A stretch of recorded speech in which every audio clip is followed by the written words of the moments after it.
Sebut Allah di awal. Jangan lupa nge-tag Allah di sejak pertama kali kita melakukan satu kebaikan. Misalnya Nabi Musa. Sebelum Nabi Musa berdakwah kepada Fir'aun, sebelum Nabi Musa datang kembali ke Mesir dari Yordania atau Madian, hal pertama yang dilakukan Nabi Musa itu adalah meminta petunjuk Allah. Nge-mention Allah dengan kalimat, Rabbi syrah li sadri, wa yassir li amri, wahlul 'uqdatam min lisani, yafqahu qawli, waj'al li waziran min ahli, Haruna akhi.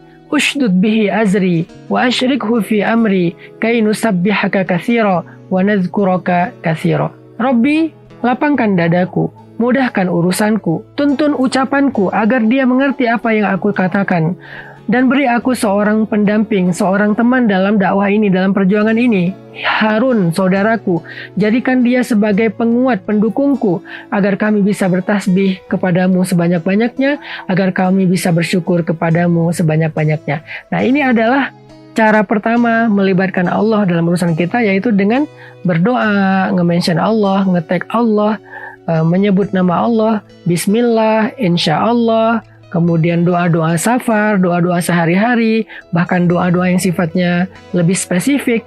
Libatkan Allah dengan doa, libatkan Allah dengan menyebut nama Allah, libatkan Allah dengan nge-mention Allah.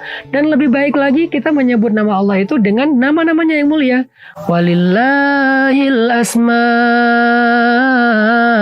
husna, walillahil asma'il husna fad'uhu biha. Allah punya banyak nama-nama yang mulia, maka panggillah Allah dengan nama-nama yang mulia itu. Jadi libatkan Allah dengan cara menyebut nama-nama Allah, dengan cara berdoa kepada Allah ketika kita awal mengerjakan sesuatu. Ketika kita punya masalah dengan seseorang, langsung libatkan Allah dengan berdoa, dengan menyebut nama Allah, dengan memanggil nama-nama mulia Allah di antara Asmaullahil Husna. Dan itulah rahasia Sayyidah Maryam dan juga Sayyidah Aisyah mendapatkan pembelaan Allah ketika mereka difitnah, ketika mereka dibuli oleh masyarakat mereka. Apa yang dikatakan Sayyidah Maryam dan Sayyidah Aisyah ketika awal mendapatkan berita kalau mereka itu sedang difitnah, dibuli, kalau sekarang mungkin di sosial media. Hal pertama yang diucapkan Sayyidah Aisyah dan Sayyidah Maryam adalah Ashku bathi wa huzni ilallah, wallahul musta'an ala ma yasifun.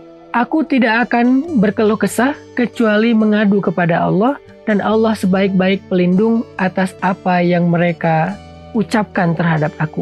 Nah, ketika Sayyidah Aisyah dan Sayyidah Maryam melibatkan Allah dengan lisan, dengan ucapan-ucapan doa, menyebut nama Allah, memanggil Allah, itu Allah langsung terlibat. Sehingga ketika Allah terlibat, terjadilah keajaiban. Apa keajaibannya? Sayyidah Maryam langsung mendapatkan keajaiban, tiba-tiba bayinya bisa bicara dan membela ibunya. Gak ada satupun yang bisa menolak berita dari bayi tersebut. Akhirnya bersihlah nama Sayyidah Maryam. Sedangkan Sayyidah Aisyah mendapatkan keajaiban, tiba-tiba turun ayat di surat An-Nur khusus dari Allah untuk membela Sayyidah Aisyah. Jadi kalau kita pengen dapetin keajaiban jalan keluar dalam masalah kita, ya sebut nama Allah. Itu juga yang dilakukan Nabi Musa kan. Ketika Nabi Musa mentok dengan laut, di belakangnya ada pasukan Fir'aun, pengikutnya mulai berkeluh kesah, maka Nabi Musa mengatakan, Kalla inna ma'iyya rabbi sayahdin. Pasti Allah bersamaku dan dia akan memberiku jalan keluar. Allah disebut, Allah dipanggil, Allah dilibatkan. Itu juga yang dikatakan Nabiullah Ibrahim ketika dalam bara api, malaikat Jibril menawarkan pertolongan, kata Nabiullah Ibrahim, amma ilaika fala. Kepada engkau Jibril, aku gak butuh apa-apa. Lalu Ibrahim mengatakan, hasbiyallah wa ni'mal wakil. Cukup bagiku Allah sebaik-baik penolong dan penjaga. Akhirnya ketika Nabi Ibrahim nge-mention Allah, Allah terlibat. Ketika Allah terlibat, terjadi keajaiban. Nabi Musa, Allah belah lautan sehingga bisa menyeberang seperti jalan tol sampai ke tujuan. Nabi Ibrahim, Allah jadikan api itu bukan padam, tetapi sejuk dan nyaman buat Ibrahim. Semua kita pasti akan mendapatkan hal yang sama, itu pasti, absolut. Apa yang Allah kisahkan di dalam Al-Quran, maka sesuatu yang bisa ditiru. Gak ada satupun kisah-kisah Al-Quran yang sifatnya gak mungkin ditiru. Mungkin teman-teman ada yang bilang, itu mah cuma terjadi kepada para nabi. Kita kan bukan nabi. Teman-teman, kalau kita berpikir demikian, kita sama aja mengatakan Al-Quran itu asatirul awwalin, dongeng-dongeng yang tidak ada artinya. sebuah mitos yang tidak bisa dijalankan, sesuatu yang sia-sia. Na'udzubillahi min dzalik. Nggak mungkin, astagfirullah. Al-Quran bukan dongeng, Al-Quran bukan mitos. Al-Quran adalah petunjuk, arti petunjuk bisa dijalankan. Hudan lil muttaqin, petunjuk bagi orang yang taat. Kalau Al-Quran adalah sesuatu yang bisa dijalankan, cerita-ceritanya bisa ditiru, maka apa yang terjadi kepada Sayyidah Maryam bisa terjadi kepada kita. Apa yang terjadi kepada Musa, itu pun bisa kita alami. Apa yang dialami oleh Nabi Ibrahim, kita bisa alami. Semua kisah-kisah keajaiban yang ada di Al-Quran, kita bisa ngalamin itu dengan cara yang sama, yaitu libatin Allah. Hanya bentuknya Allah lebih tahu. Kan gak harus kita bisa membelah laut kan? Karena inti dari membelah laut itu bukan laut terbelah, tapi sampai ke tujuan, punya jalan keluar dalam hidup. Itu intinya. Karena kalau kita diberikan kemuliaan bisa laut terbelah, kita nggak sebaik Nabi Musa. Mungkin kita akan sombong, kita merasa hebat, kita jadi merasa suci, sehingga kita memperbudak manusia dengan kesaktian kita. Kita nggak siap mentalnya untuk diberikan keajaiban seperti itu. Kita nggak harus merasakan adegan laut terbelah, tetapi yang paling inti adalah kita merasakan keajaiban di mana tiba-tiba jalan keluar itu terbuka di depan kita. Tiba-tiba kita tahu harus kemana. Itu yang paling penting.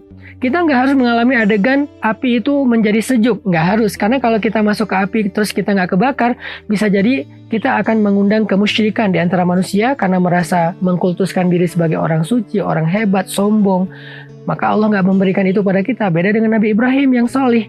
Maka yang paling inti dari api itu sejuk adalah kita terhindar dari berbagai macam kejahatan, keburukan, malapetaka, walaupun kita ada di tengah-tengah ancaman tersebut, karena Allah membela kita. Gitu juga yang dialami oleh Sayyidah Maryam. Gak harus bayi kita bisa ngomong, tetapi tiba-tiba Allah bisa menjadikan banyak orang membela kita. Bukan hanya bayi yang bisa ngomong, tiba-tiba ada teman membelain kita, netizen bela kita, orang soleh bela kita, orang yang bahkan kita gak kenal tiba-tiba belain kita. Semua itu mudah bagi Allah. Sebagaimana juga mudah bagi Allah untuk menunjukkannya kepada Sayyidah Maryam dan lain-lainnya. Jadi, cara pertama untuk libatin Allah, mention Allah, sebut nama Allah, panggil Allah, hafal Asmaul Husna, fahami maknanya, lalu panggil nama-nama itu sesuai dengan masalah kita. Insya Allah, tips berikutnya akan kita share pada episode yang lain dalam program Libatin Allah. Yuk kita libatin Allah dalam hidup kita, biar semuanya menjadi mudah dan gak ada kesulitan setelah Allah terlibat dalam masalah kita.